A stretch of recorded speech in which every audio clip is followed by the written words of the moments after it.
My name is Laurent Bostard. I'm the director of the Sahel and West Africa Club Secretariat, and I have the pleasure of introducing this webinar. Countries in the region and development partners have put the creation of employment, in particular for youth, on top of the policy agenda. In this debate, the food economy, that includes all activities involved in getting from farm to table, deserves particular attention. It deserves particular attention because the food economy is just the largest sector of employment and economic activity in West Africa. In the work that we have been carrying out and that my colleague Philipp Heinrigs will present in a couple of minutes, we estimate that the food economy accounts for 2 out of 3 of jobs in the region. A growing share of these jobs is in off-farm activities, in the manufacturing and service sector. These observed employment transformations need to be better analyzed and included in policy debates on creating jobs with a particular focus on youth and women. These few points lead me directly to introducing and thanking our 4 panelists for joining us and sharing their work and insights. The first panelist is Saweda Liverpool-Tasie, who is assistant professor at Michigan State University. She will present results from a very interesting work on the expansion of food markets in Nigeria and how this stimulates the emergence of a dynamic food sector. The second panelist is Ileana Grandelis, who is Rural Employment Officer at FAO. She will talk about the importance of spatial dimension in food economy transformations. She will also provide insights from a youth-focused value chain assessment in Uganda carried out by FAO. Then we have Tom Reardon, who is a professor at Michigan State University. He will take a broader view on the observed transformation and will address the policies needed to accompany the private sector in generating employment opportunities. The fourth panelist is Ousman Djibo, Project Manager, Agricultural Policy and Food Security at GIZ. He will share with us his views on what the analyses raised mean for development cooperation. He will also present what are some of the key needs in terms of analysis and data to further drive the employment agenda. Now, just a few words on the program for the next hour. The presentation by Philipp Heinrigs and panel interventions will take about 35 minutes. Then we'll have 15 minutes for questions and answers. You can ask questions by using the chat function, and our team here in Paris will then direct them to the 5 speakers. Again, thank you all for joining and looking forward to a very interesting webinar. I can now give the floor to Philipp Heinrigs of the SWAC Secretariat, who will start by presenting the work of the SWAC, and that you can access on our website. Philipp, you have the screen. Thank you, Laurent, and good afternoon to everyone also from me. In the next 10 to 15 minutes, I will present you key figures and facts from our work on food economy transformations, and in particular from our recent paper on agriculture, food and jobs in West Africa. I will conclude the presentation by highlighting some of the emerging key issues for policy and program design. So why do we talk about the food economy in the context of the jobs agenda? There's a straightforward answer: because it is the largest employer and sector of economic activity in West Africa. The food economy accounts for more than 60% of total employment and close to 40% of regional GDP.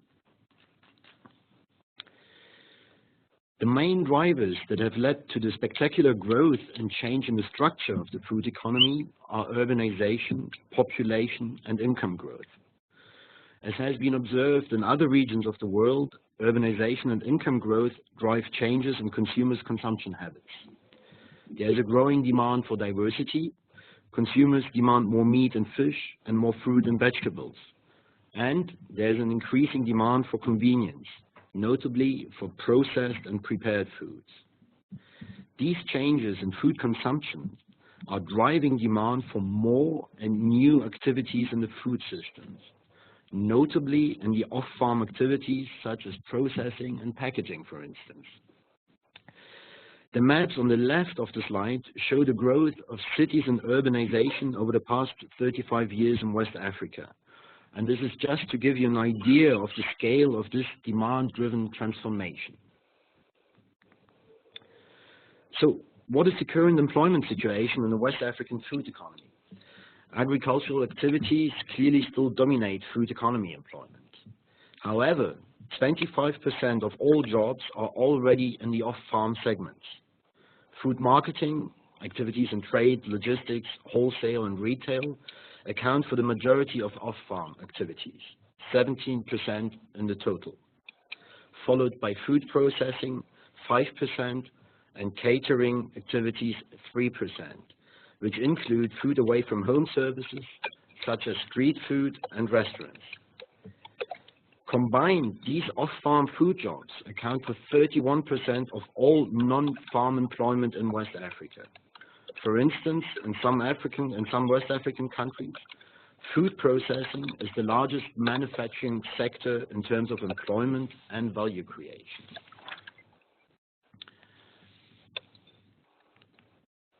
The slide is not moving. There we go. Thank you. Looking at the distribution of employment across countries shows some significant differences. Maybe a short but important parenthesis here. We had detailed data, labor surveys, or World Bank's Living Standard Measurement surveys for only 7 out of the 17 countries in the region. In the other 10 countries, the only information available was broad sector information on agricultural, industry, and service employment, without any detail on precise activity, age, gender, or location. I think this is an important point to stress and that deserves attention. As concerns the figure on the slide, differences in employment structure and ordering of countries, broadly speaking, reflect differences in terms of urbanization and income levels, and other structural factors of the economy, with more urbanized countries and richer countries having also more diversified employment structure. An interesting information is to look at the spatial distribution in terms of rural and urban food employment. What the figure shows is food economy jobs are important in rural and urban areas. Of course, more important in rural areas, given the dominance of agricultural employment. Yet, on average, for West Africa, 1 out of 4 jobs in urban areas is in the food economy. Also, not surprisingly, in urban areas, off-farm activities dominate. These data capture an important aspect of the food economy. It is the link between producers and consumers, between rural and urban areas. This is crucially important in understanding the linkages and the drivers of food employment opportunities. This slide looks at the rural employment diversification. It shows how off-farm food activities provide growing shares of employment. Again, it also shows the differences across countries. Here, Niger and Nigeria, 2 very different countries in terms of income and urbanization level. In rural Nigeria, the share of people working in off-farm activities, including in the non-food system, is 4 times higher than in Niger. As for the overall food economy, food marketing is also the largest off-farm employer in rural areas. An important point to mention here is that the observed employment diversification is not only driven by urban demand, but also by the diffusion of the broad transformation mentioned earlier in the presentation into rural areas.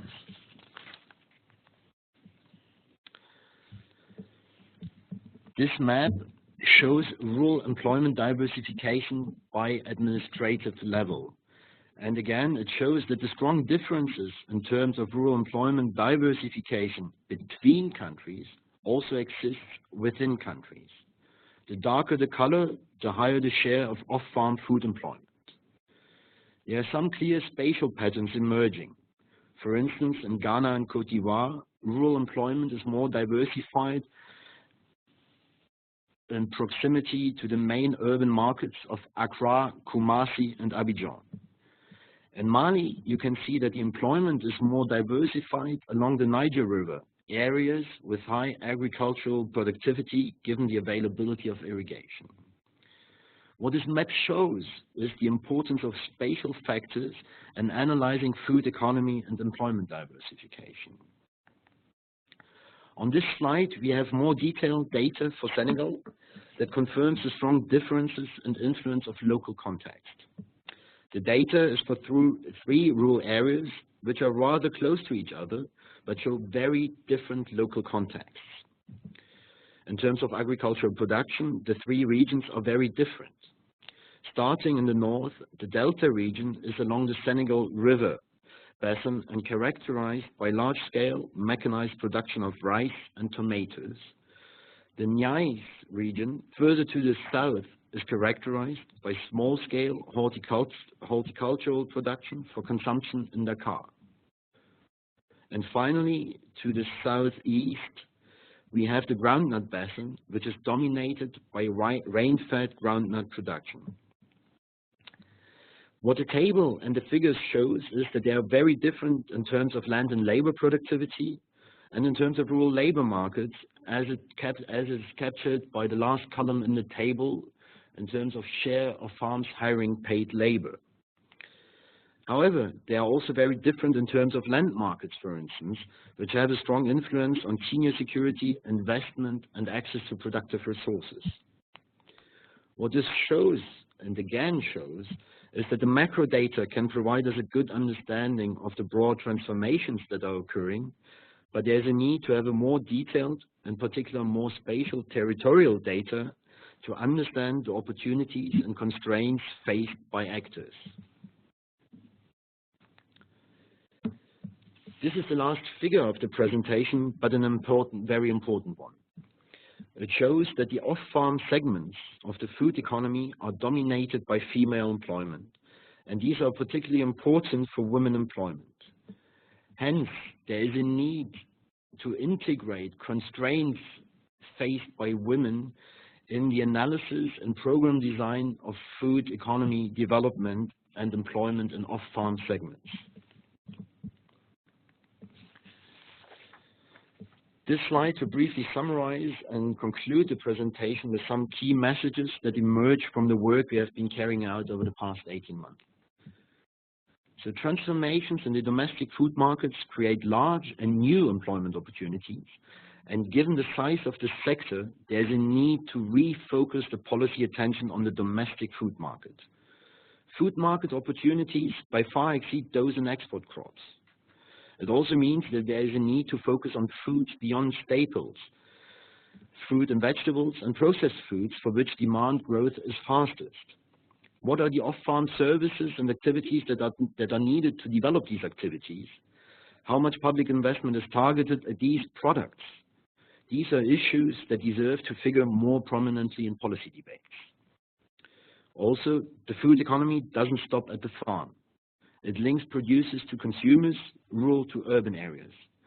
Developing the economic and employment potential in the food economy requires to better integrate these links in analysis and policies. And finally, not all areas or actors have the same potential nor constraint. Effective program and policy design needs to account for these differences. National strategies need to be complemented with more local and regional strategies. To do so, there's a massive need for more relevant and more territorial data. I will stop here and look forward to our panelists coming in, and we are happy to provide more detailed information in the Q&A session. Thank you very much. Thank you very much, Philipp, for this evidence-based presentation that shows that the landscape is very rapidly changing, and that therefore we need data and information. So we need to to develop the available data, but also to highlight where we need more data and analysis. We will now hear from our 4 panelists, and we will start by Saweda Liverpool-Tasie. Saweda, are you there? Yes, I am. Can you hear me? Yes, very well. Okay. So, good afternoon. I'm going to share some examples of how we see the food system transformation in Africa translating into employment and entrepreneurial opportunities, with some examples from our ongoing work in Nigeria. So over the last couple of years, we have been studying the maize, feed, chicken system in Nigeria, thinking of it as 3 sets of product value chains. So we have the chicken value chain, the feed value chain, which is key for the chicken value chain, and then the maize value chain, which is key for the feed value chain. And we have collected information, detailed information, from over 4,000 respondents at key nodes of these value chains, asking them detailed information about their procurement, their production, and then their sales and marketing. And out of this work, we've come to some interesting findings that we think are really critical for thinking about research and policy within key value chains that are manifestations of this food system transformation that we're seeing in Africa. So the first lesson that we found in our analysis of our data is that we see a very dynamic but largely hidden sector within the maize supply chain in the persons of traders and third-party logistics. So when we think of the maize supply chain, we could use the image of an hourglass. So at one end of the value chain, you have a large base with millions of maize farmers, as we do in Nigeria, and at the other end, we have millions of maize consumers. These include households, as well as a lot of industries that depend on maize as a critical input. However, key in facilitating the exchange between these millions of producers and the millions of consumers are tens of thousands of maize traders. And these maize traders are a very dynamic sector we're finding in Nigeria, playing a key role of facilitating this exchange, but are largely ignored in the debate, the policy debate, as well as in the research. And we find that these traders actually serve as employers or serve as stimulus for employment, both directly and indirectly. Directly, they do because they tend to hire people. For example, on average, they're hiring 2 to 3 people to help them to procure the maize, for which 50% is procured directly from farmers. The larger ones are even employing more. They're employing 2 to 3 people to help them sort the maize, and a couple of people to help them market the maize. However, they're also stimulating a lot of employment and entrepreneurial opportunities indirectly, because majority of them are depending on what we call third-party logistics. So we find that less than 5% of the traders that we sampled actually own their own trucks. Majority of them depend on third-party logistics to transport their maize from the producers or from their suppliers to their consumers.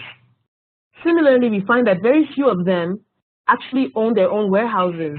Again, they're depending on third-party logistics to help them to store their maize before they transport it. And then within this third-party logistics, there's all these other services that are necessary. And so we found in Nigeria a very dynamic midstream that is facilitating the exchange of maize, which includes direct and indirect employment opportunities for many. The second thing that we found is that contrary to a lot of the perceptions that poultry farming or the poultry subsector is composed of just traditional farmers with backyard chickens pecking around, we actually found that over the last decade, there's been a rise in the Nigerian farm entrepreneur. So we've seen that there's been a growth in the number of medium and large-scale farms. And we're also seeing significant evidence that chicken farms are actually businesses and largely dominated by women. In our sample, we saw that about 75% of the chicken farmers are actually buying chicken feed. So they don't depend only on the chickens pecking on scraps in the backyard, but they're supplementing that with feed that they buy. over 90% of them are investing in the health of their birds and are using some sort of antibiotics. Many of the chicken farmers are actually getting trained, and this is not from government extension, but largely from private extension. They are paying for consultants to train them on how to be more productive. We also found that the poultry subsector in Nigeria is highly commercialized. So about 85% of the eggs that are produced are sold, and amongst the meat birds, 80% of the broilers are actually sold, and even among the smallest farms, about 70% of them are sold. And so what we see is that even at the upstream in poultry production, we see evidence of opportunities for employment directly and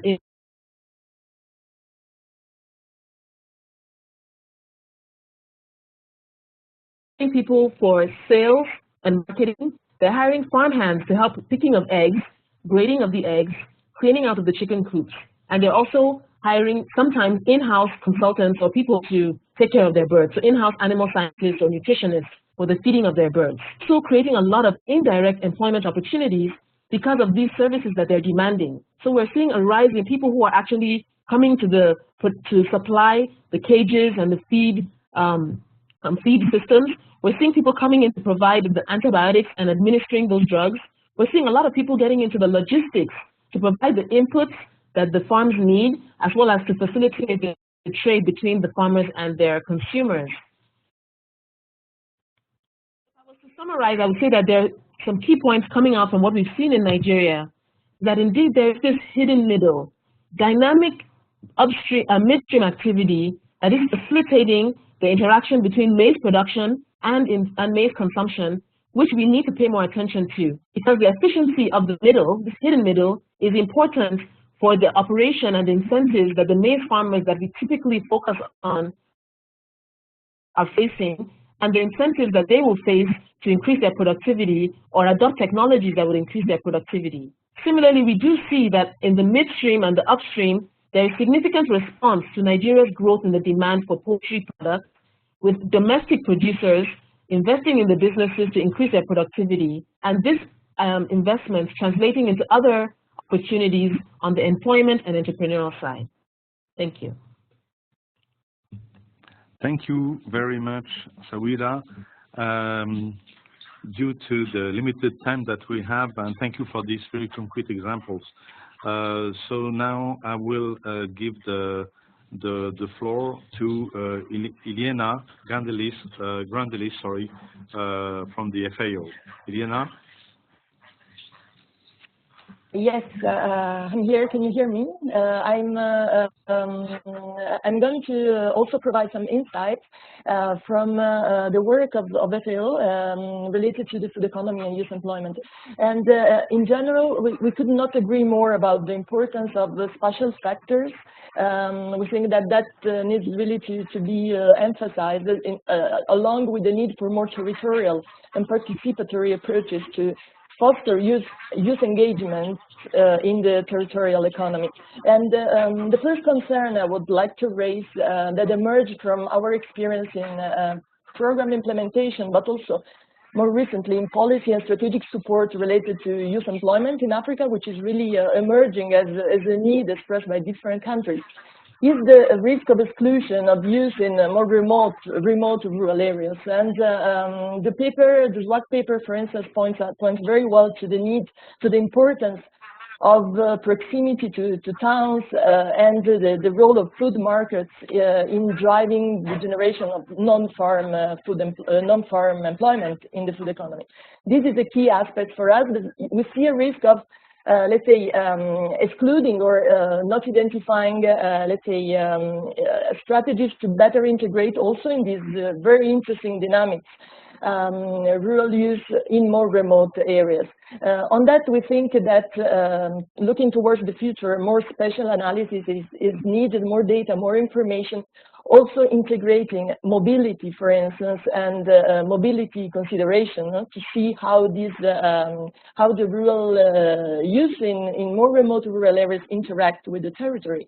The paper, for instance, mentioned a very interesting aspect, which is the reduction in transport costs, which is changing somehow consumers' habits in the sense that food is starting to be bought from more remote rural areas. We found that as a very interesting development. We think more information is needed there to really quantify the extent of that movement.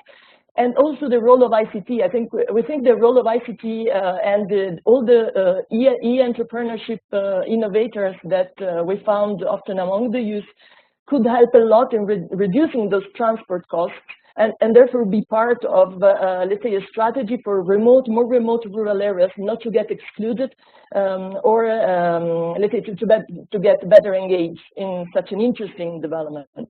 The second point that I wanted to raise is about recent SAO analysis and research about institutional innovations related to market access. This, I think, is also another aspect that needs careful consideration. We have identified the important role of market access, of food markets, in generating more and better jobs for the youth, basically. And there is evidence of several types of institutional innovations related to market, like participatory guarantee schemes, multi-actor innovation platforms, community-supported agriculture, and many others that are that evidence shows are being effective, let's say, in promoting more inclusive market access, where also sustainable agriculture is promoted, which we think is a key, let's say, aspect to take into account for the sustainability of the approaches promoted. A recent publication is called "Innovative Markets for Sustainable Agriculture," is online also on our website, and I'm available to give more information in the Q&A section. And last point I would make, since time is short, I only have 5 minutes, but I think I wanted to highlight, let's say, at least 2 areas of investigation that we are of research that we are prioritizing as FAO in the area of youth employment.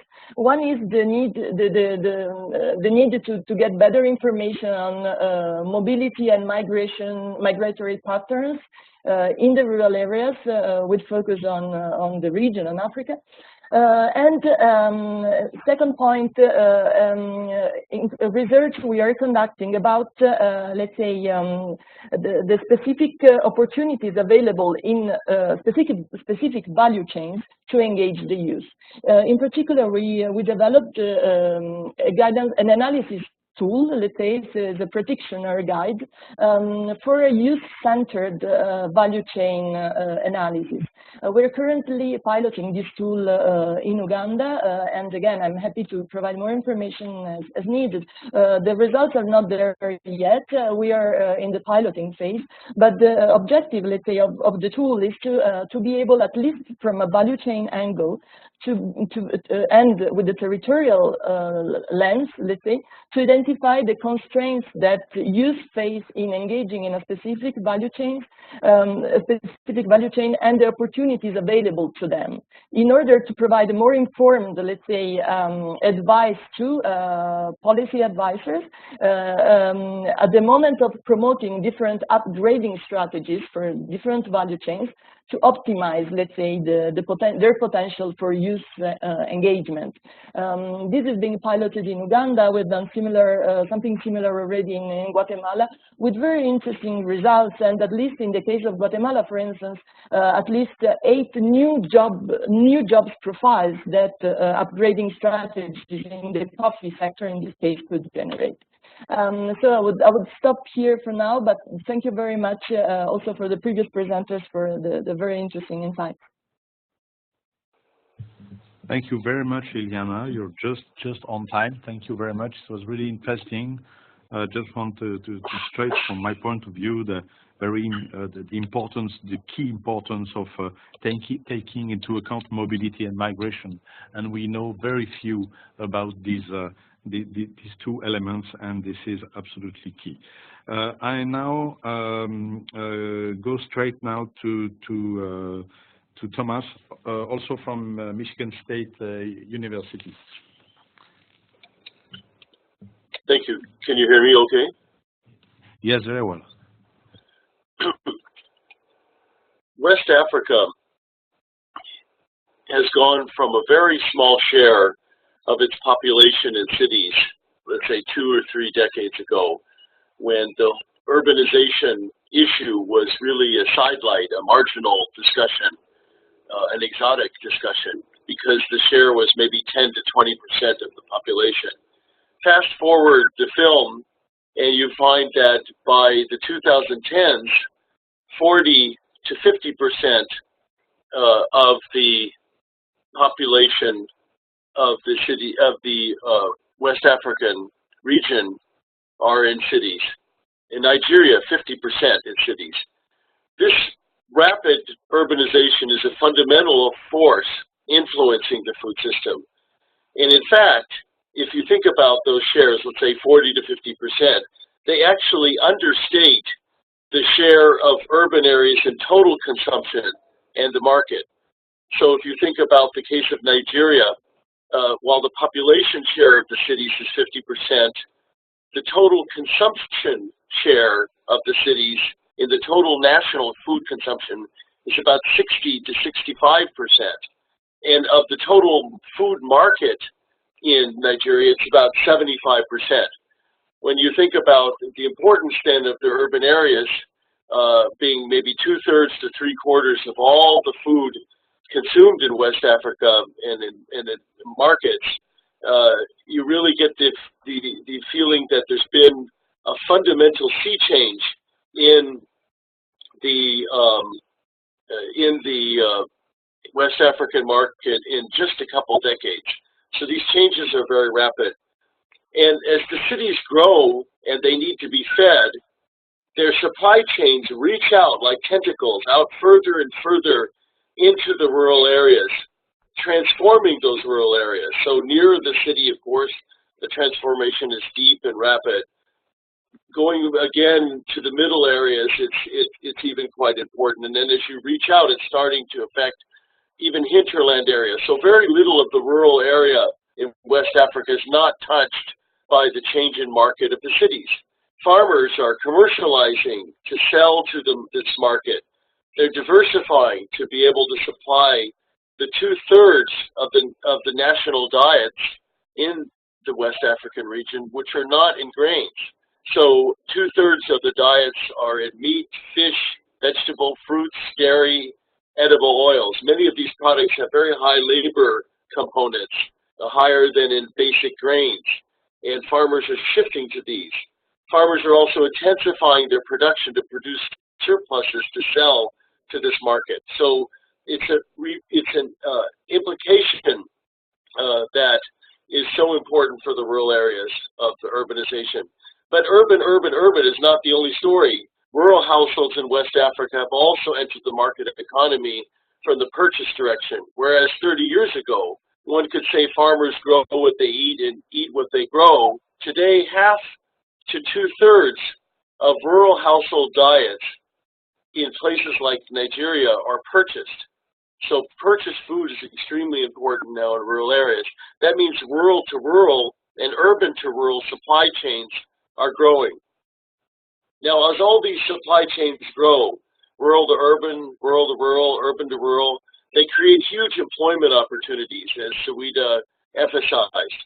And much of it much of the food systems of West Africa are in a transition stage between a traditional system with very short supply chains and a modern food economy. And this transitional system is long supply chains that are still relatively fragmented, that are employing many people in small and medium enterprises. I would estimate that about 60% of the food system of West Africa is in this transition stage and will be for 20 or 30 years. And the other parts are in traditional or modern stages. The job opportunities in the transition stage come from a quiet revolution in food processing, wholesale, transport, and other logistics and handling of agriculture and food products, and in retail. These activities multiply quickly to meet the growing market demand from cities and rural areas to deliver fish and fruit, processed grains and pulses, work in warehouses and trucks, and work in wholesale and retail operations. The transition stage is thus a golden opportunity time for youth and women employment and overall employment. It's essential to have key policies in place, such as training programs and education, and reduction of commercial constraints on commercial practices, such as red tape or different kinds of risk or corruption along the roads. And also, it's very important to have policies in place to invest in public infrastructure that helps this quiet revolution and job creation in electricity and roads and education and wholesale markets in place to help people enter these jobs, start small and medium enterprises, and thrive in the rapidly developing food economy of West Africa. Thank you. Thank you so much, Thomas. I now give the floor to Djibo from GIZ. Djibo?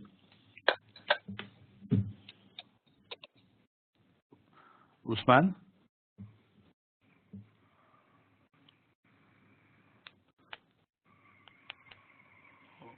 Ousman Djibo from GIZ, do you hear me? I can hear you. Thank you. You have the microphone. Yes, can you hear me now, Laurent? Yes, perfect. Okay, thank you. I will try to keep it very short looking at the time which is left.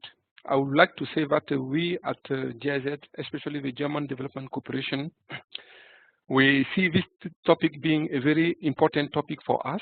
And you might recall the G20 summit under the German presidency, where we put the topic of rural youth and employment as at the center of the discussion.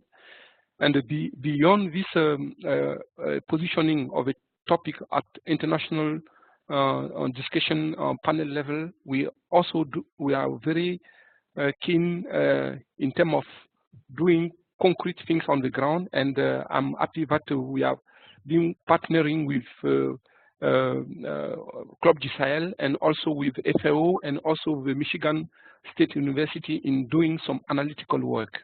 And I'm happy about the result which has been presented here. And beyond that, also we are having some program on the ground, working and contributing directly or indirectly in terms of job creation. But as you know, what we discovered is that as a German Development Corporation, the work we have been doing with in the rural areas, supporting value chain promotion at bilateral or at a regional level, the focus of youth employment was not at the center of our work. Also, we're contributing directly or indirectly to the impact at this level. So therefore, we have decided to put more emphasis in terms of our approach and see how we can systematically monitor the impact of the work we have been doing. And very importantly is also the fact that to be able to report back on the impact of the work we have been doing on the ground, reliable employment data at project level is very crucial. So we need to know what works and what allows for accountability against our policy commitment. So, but we know also that in terms of monitoring and data collection, we need to be very focused, because we need to keep it simple, but we need to have a very sound methodology to assess this employment so that we can report back.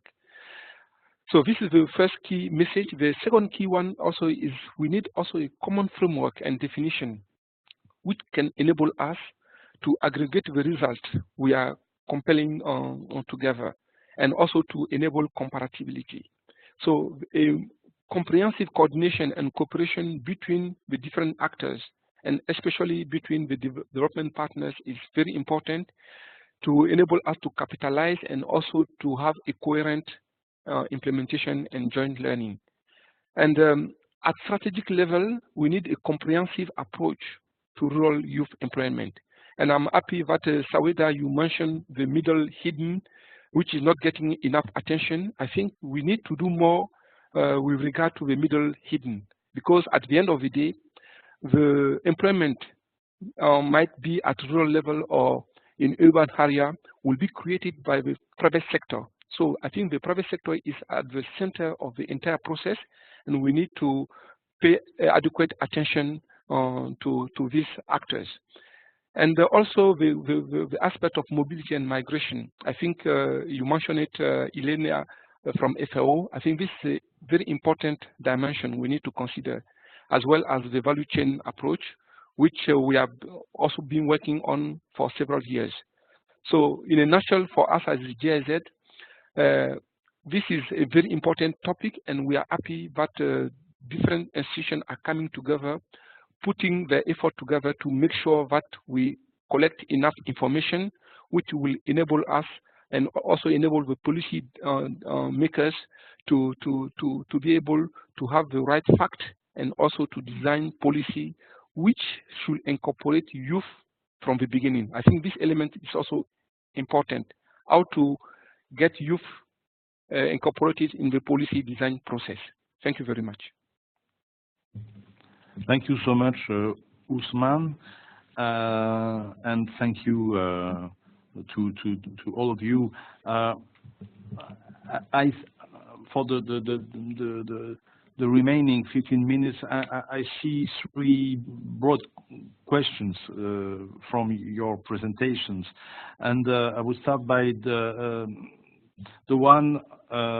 first one is on the impact and the role of public policies. And maybe if we start from the example given by Saweda, the question is how important were the government policies in driving the emergence of this dynamic the domestic food sector in Nigeria. So maybe I will ask this question to Saweda, and ask also to Ousman, Thomas, and Ileana if they will do it to extend the answer on the role of public policies, but also the role of the donors in developing this dynamic domestic food sector. Saweda, 2 or 3 minutes. Okay. Hello? Yes, Saweda. Okay. Thank you for that question. So I think as we've studied this, what we have come to find is that a lot of times there's a focus on what the government is doing or has done. And many times we fail to focus on the fact that despite the existence of many challenges and unnecessarily high transaction costs or inefficiencies because of inadequately functioning systems, the private sector still rises to the occasion. So in our study, what we see as the important policy angle is that despite all the challenges that are there, we are seeing this rapid response of the domestic poultry subsector in Nigeria to the increasing demand for poultry products. But we see that this could be further enhanced with more attention by policymakers and researchers on this hidden middle. So these actors, this dynamic sector in the midstream, who is facilitating the exchange of or the dynamism of the food system, but really we don't talk much about. So we don't talk much about them in the policy debate, even in terms of the kinds of policies that exist are not targeted at these groups or these actors because they are largely hidden. They're doing their things a lot of the times by themselves. And there are actually a lot of policies which could actually increase the efficiency, like Tom mentioned, reducing the bureaucracies in the transportation network, ensuring that wholesale markets are working properly, their infrastructure is well developed. Those are things that can be done. But currently, a lot is already happening in the current situation. Thank you. Thank you very much, Saweda.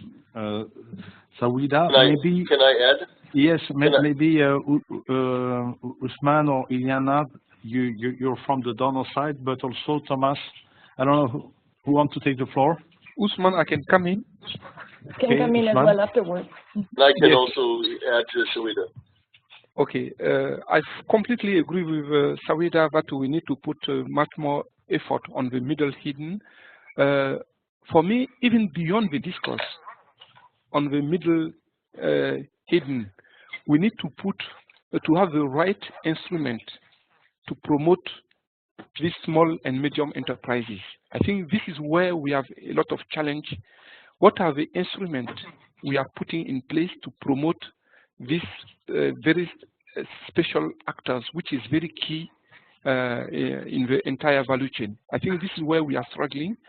We even conducted a study with a new alliance new alliance for food and nutrition security, which was a G8 commitment.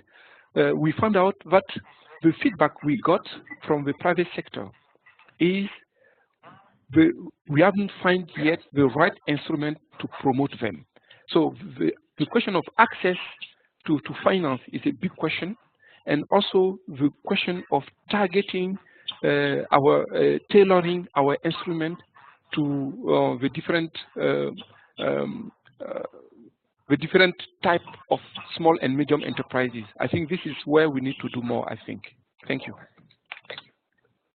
Thank you very much, Ousman. So Thomas, you want to say a few words? Yes, please. I think that very important is the state of the roads. When we talk about the maize in Nigeria going to the feed mills, 80% of the maize that is used in feed mills in southern Nigeria is from maize that's produced 1,500 kilometers north and has to go down through the roads. Now, the fact that the roads are there and functioning to some extent mean that the government's already done a somewhat good job in providing that link. And the road quality can be vastly improved and therefore reduce the transaction costs of the hidden middle and of the feed mills, etc. And so the quality of the infrastructure there is important. Secondly, it's very fascinating to us. We're working on fish farming in Nigeria, and in some of the discussion with the government, there was a feeling that most of the fish are being imported and there's not much activity from fish farming, for example, supplying the needs of cities like Abuja. And in the city, we were there and found that there was a very, very thriving wholesale market, a public wholesale market for the fish coming up from the Southwest farms, but it was in very poor condition. So again, improving the infrastructure that exists, really a jujitsu, helping ahead of what's already existing. Third, for mills and a lot of the processing that we're talking about, there's a crying need for better electricity, so the electricity is functioning through the day. Again, the mills are popping up all over the place, but it can be a better, more consistent and cheaper electricity will push it yet further. Fourth, red tape and the policy environment for small and medium enterprises to set up is very important to study. What is the situation, not just for foreign direct investment in large firms, but for these thousands of small firms that are the bulwark of the supply economy. And finally, it's very important. Often people think about farm policy as the food security policy. It's important because 40% of the total food security is based on the farm. But transport, we found, for example, in the maize sector in Nigeria, that 85% of the maize that's moved in Nigeria is moved by third-party logistics services, the transporters. And very little is known about what constraints they face in policy, infrastructure, access to vehicles, imports of vehicles.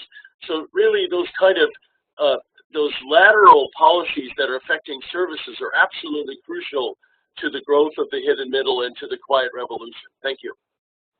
Thank you very much for these answers about the role of the policies. We have questions from the audiences about the imports. So we heard about this developing linkage between rural and urban areas. the positive, apparently, impact of urbanization on the food economy, but what about the imports? And what about the effect of food imports on the production and consumption in rural, but also in urban areas? Who wants to take the floor on this? I'd like to just start with a quick comment about that, if you would. The 10%, we've done an analysis of imports and total food consumption in Africa as well as West Africa, and the total share is 10%. And a lot of times people are focused in on particular products like rice, where the import share is often averages higher, 40% or 50% or more. But the overall food import bill is not spectacular. And in fact, secondly, in our research, we found that as the share of the non-grain products goes up, and non-grain products are mainly not imported, the share of imports will grow down over time. So a lot of the issue is related to the third of consumption that's going into grains, and of that, for example, the case of rice. Rice is 6% of the total grain consumption of Nigeria, but occupies a large share of importance in the debate because a large share of that rice is imported. So you might be talking about only 3% of total grains are imported. Of rice, imported rice and total grains, which would be a very small share of the total food equation, but it occupies a large share of the debate. Is that a major dissuasion for farmers to be producing more and for the supply chain to be growing? Obviously not, because we've been finding that there's been an 800% increase in the volume of rural to urban supply of food over the past 25 years in West Africa. Is it a dissuasion for particular sectors in grain because of competition from imports? It could be. So the issue of trying to get perhaps more rice production going in some areas, the few areas where it can be supported, is probably a very good idea. But I think that the import topic has attained an importance that's in the debate that's far greater than its actual importance in food security. To add to what Tom just said, the figures show us that when you look at Africa, we have something like between 35 and 40 billion US dollar food import per year. I think this shows also the potential we have and the market which is there. So I think that, and also as the study done by Club du Sahel show in West Africa, so we can see there is a big potential to increase the work we have been doing in the term of off-farm sector, in term of the processing sector, I think, and also the food out-of-home sectors. So I think this is some good news for us, which show that there is a potential and there is a market, local market, we can still tap on. Thank you, Thomas. Thank you, Ousman. There's also another set of questions about skills and education and their role in the promotion, the youth employment in the food economy. Maybe I can ask my colleague Philipp Heinrigs to say a few words on it, and to give the floor to the rest of the panel for the last 3 or 4 minutes. Philipp. Yes, thank you. I mean, we heard already from Tom and Ileana about youth and skills and education and accessing employment opportunities in the off-farm segments, but also in agriculture. I think what we are observing and what comes out from some case studies we have seen is that the food economy is becoming more commercial, and there's a larger need for different skill sets. It's not only on the farm, but also there, but you have also skills sets that are needed increasingly, for instance, like how to engage with extension services, how to engage with government agencies that are maybe there to support you, access to credit, all these aspects also demand skills that allow for some accountancy issues. So we have seen that these are important, and we also see that youth that are heads of farming farming enterprises are generally higher educated than the older generation. So there is already this trend, and we believe it's going to be more important in the future. Thank you, Philipp. Somebody from the panel would like to say something about skills and education? Yes, I can also comment on that. And yes. This is certainly a key aspect, no? A key, well-recognized, crucial element that is part of any effective employment strategy, especially for the youth, and considering the enormous gap still present both on the education side, but especially on the skills side, especially in the rural areas, and especially for the youth that are already engaged in the agriculture sector, but with skills well, let's say, below the expectations for running, let's say, their enterprise or their activity in a viable way. In that sense, I really think that emphasis should be put on the role also of the private sector and the collaboration between public and private sector in enhancing skills development for rural youth, so that it better responds to the demands not only on the market, but let's say demands of the territory in terms of the opportunities that can be generated. We think that communication is still very, let's say, incipient. It depends, of course, on areas and country, but there's still a lot that can be done. That also engaging the private sector as provider of, let's say, of some skills development services within market agreements, for instance, with outgrowers, with producers, etc. So innovations are needed in that sense to make the skills development offer, let's say, more responsive to the opportunities in the territory. Maybe very quickly from something too. Yes, Ousman, last word. I would like to add something too, if possible. Yes, I will be very quick. In addition to what Ileana just said, from the other side also, beyond what she said, we are also putting much more effort on the technical and vocational education aspect. I think this is very key. And for us, skills is really a prerequisite for to enable youth to have a better chance for jobs.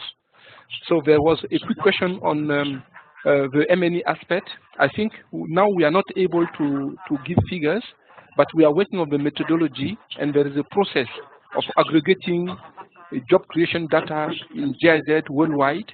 I think maybe by the end of this year, we'll be able to communicate some data and also share some methodological approach. Thank you. Thank you very much. So with regards to the... Saweda, for last word. Okay. Sure, thank you.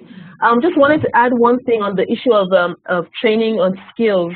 So we had a study in Nigeria looking at several key value chains and basically bringing together some employers, potential employers of labor. And in addition to technical skills, one thing that consistently came into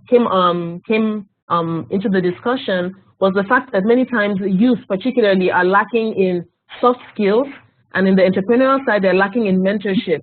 And so a lot of discussion about the potential of increasing the success rate of the youth that go into entrepreneurial opportunities by ensuring that they are mentored, not just trained, but given a good amount of mentoring, and then also ensuring that they also have soft skills in terms of how to interact with stakeholders.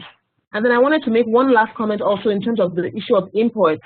So also in Nigeria, we found significantly that in several of the key value chains, there was significant domestic response. In the case of poultry, we did a careful calculation about what share of the total demand for poultry can actually be met by domestic production. And contrary to a lot of the discussions coming from different sources, we found out that imports are likely only to account for about 15% of the total consumption. A lot of the consumption can be fed by the domestic production. Similarly, in a lot of the value chains, juices, palm oil, maize, we found out that the majority of the share of what is being sold in the markets and in the supermarkets is actually domestic. So I really think that there's a lot of dynamic response domestically happening that we can capitalize on, like a lot of the other panelists have mentioned. Thank you. Thank you so much. I'm afraid we have come to the end of our webinar session for today. Obviously, I would like to offer my thanks to Ileana, Saweda, Thomas, and Ousman, but also to my colleague Philipp for the presentation. So thank you to all participants who took the time to join us online today. We will be posting the presentations and video of today's webinar on our website, and we'll keep you updated on our next webinar session, which we plan to hold in September. Thank you again, and have a great day and weekend. I don't know. Bye-bye. Thank you very much. Thank you. Thank you. Bye. Thank you.